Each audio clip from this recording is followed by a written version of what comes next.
Bem-vindos a mais uma aula de erosão e proteção costeira. Essa semana a gente vai conversar sobre dunas, tá? Erosão e restauração de dunas.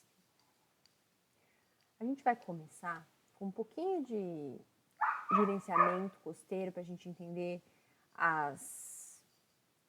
principalmente sobre as responsabilidades, tá? Na Constituição Federal lá de 88, o meio ambiente em geral foi estabelecido como bem de uso comum e a zona costeira é patrimônio nacional, tá? Essas expressões no texto constitucional têm efeito sobre a aplicação da legislação relacionada, tá? Podendo inclusive modificar a interpretação da legislação.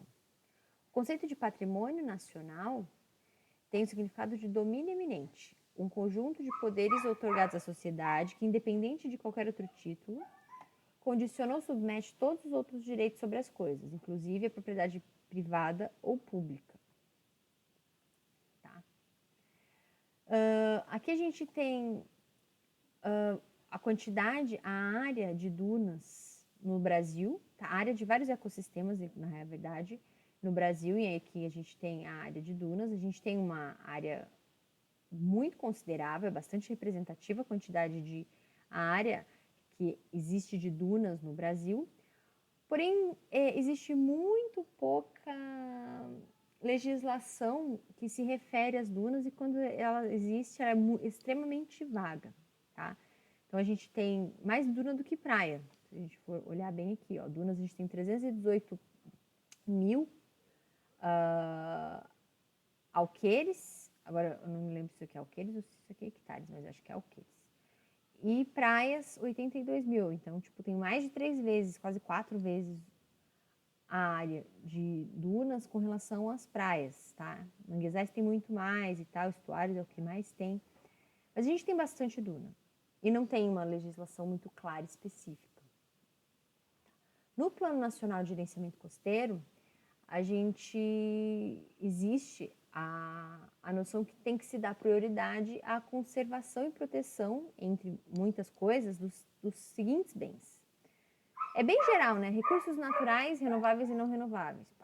Recifes, parcéis, bancos de algas, ilhas costeiras, sistemas fluviais, estuários, lagunares, baías, praias, promontórios, costões, grutas, restingas e dunas. Tá? Então, no Plano Nacional do Gerenciamento Costeiro, deve-se dar prioridade à conservação e proteção dos sistemas de dunas. Tá? Aí aqui a gente tem uma outra tabelinha que mostra os sistemas, ó, banhados, costões, dunas, que é o que nos interessa, estuários, lagunas, mangues, marismas, praias e restingas, e qual a área geral total no Brasil. Aí depois os tipos de unidades de conservação que tem em cada sistema. Unidade de conservação de proteção integral, unidade de conservação de uso sustentável. Aí a gente vai ver que a gente tem 318 alqueires, eu acho, né? 117 estão protegidos por unidade de proteção integral, 18 por unidade de conservação de uso sustentável, e o que dá 136. Então, só 42% dos sistemas dunares estão protegidos por alguma unidade de conservação. Tá? Recentemente, não sei se vocês ficaram sabendo, teve até uma tentativa, eu acredito que foi do NEMA, aqui na cidade, de criar 2 unidades de conservação nas dunas, uma na região mais próxima aos moles e uma outra mais ao sul, mas acho que o negócio não passou na Câmara dos Vereadores e não foram criadas as unidades de conservação. As nossas dunas não são protegidas por unidades de conservação. Tá? E aí, se a gente olhar, os sistemas que são protegidos mesmo são os mangues, os marismas são praticamente, tem 77 hectares dos 12 mil que são protegidos. As praias também só 24%, as restingas 70%, os costões rochosos 79% são protegidos e as dunas 42%. A gente tem os sistemas bem vulneráveis, né? Marismo 0,63% é protegido. Tá? E aí aqui a situação da conservação em quantos por cento é protegido em cada unidade federativa, tá? Em cada estado. Aí a gente tem, em Alagoas, 99% das dunas são protegidas, na Bahia 97%, no Ceará só 16%, no Espírito Santo 35%, no Maranhão, que a gente tem lá os lençóis maranhenses, praticamente tudo é protegido, no Rio de Janeiro bem pouco, no Rio Grande do Norte também 23%, no Rio Grande do Sul só 12% das dunas. E o Rio Grande do Sul tem uma quantidade grande na verdade, é o estado que mais tem dunas, né? E só 12% está protegido. O problema grande é que o Plano Nacional de Gerenciamento Costeiro é extremamente vago, que nem eu falei para vocês, né? Ele prevê a conservação de tudo. E ele não diz como fazer essa preservação, né? Essa conservação. Então, e aí tem o projeto Orla, que a gente já falou, né? Que o projeto Orla foi criado por decreto lá em 2004, mas ele não é uma lei, ele é só uma orientação. Então, olha só, o que o projeto Orla fala aqui. A instalação de equipamentos, o uso de veículos automotores em dunas móveis teriam que ser licenciados por licenciamento ambiental, tá?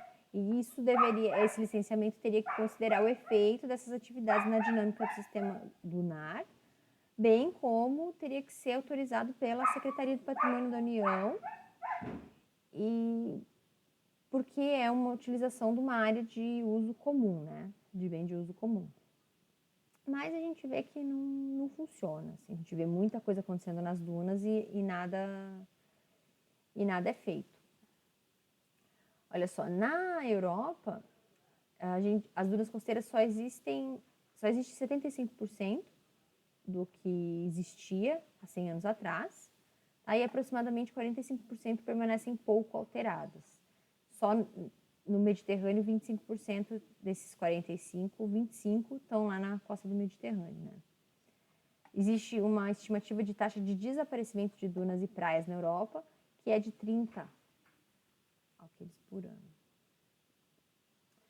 E aí as diferenças, né? Na Europa, quem é responsável por atuar tanto nas praias quanto nas dunas é o governo federal, tá? Que é o governo federal que tem a responsabilidade sobre os estoques de areia, tá? Que eles consideram um bem inestimável às administrações. Deixa eu pegar um computador. Tá? Então, todas as decisões sobre obras de engenharia, decisões sobre alterações nos perfis, é tudo feito pelo governo federal. No Brasil, o governo federal, ele até cria meios, o espaço de gestão que é o Plano Nacional de Gerenciamento Costeiro, tem até a metodologia que é o Projeto Orla, mas quem atua, quem toma as decisões e quem tem que investir o dinheiro são os municípios. Tá? Quem tem que realmente executar se for fazer alguma obra de engenharia, se for fazer manejo de qualquer coisa, quem tem que fazer são os municípios. Então, cada município atua de acordo com o que acha correto, né? E aí a gente tem grandes diferenças. A grande diferença é que o governo federal ele tem muito mais dinheiro do que o governo municipal. Então, o governo municipal dificilmente tem dinheiro para fazer grandes estudos e pensar melhor e pagar por obras mais caras, a não ser que sejam lugares que tenham um turismo muito grande relacionado à zona costeira. Senão, dificilmente um município vai ter o dinheiro. Lá na Europa, quem faz isso é o governo federal. Então, acaba sendo muito mais efetivo porque o governo federal tem muito mais dinheiro e muito mais recursos para fazer isso, né? As tomadas de decisões são mais rápidas, normalmente se tomam soluções simples e eficazes. Só que esse distanciamento do governo federal atuando, porque querendo ou não uma praia está dentro de um município, né? É um lugarzinho específico, acabam acontecendo vários equívocos, por falta de conhecimento, às vezes, do local, das especificidades do local. a gente vai conversar, quando a gente conversar mais sobre estruturas, como é importante a gente entender quais são as reais causas de erosão de cada local para a gente pensar em quais métodos de proteção a gente pode pensar em aplicar ou não. Tá? Então, isso é uma introdução sobre a questão burocrática e como é que está a situação de conservação das dunas no Brasil. A gente começa, no próximo vídeo, eu começo a falar um pouquinho mais especificamente sobre a parte técnica da história. Tá legal? Fiquem bem, até o próximo vídeo. Ah, não se esqueçam, dúvidas, postem lá no fórum.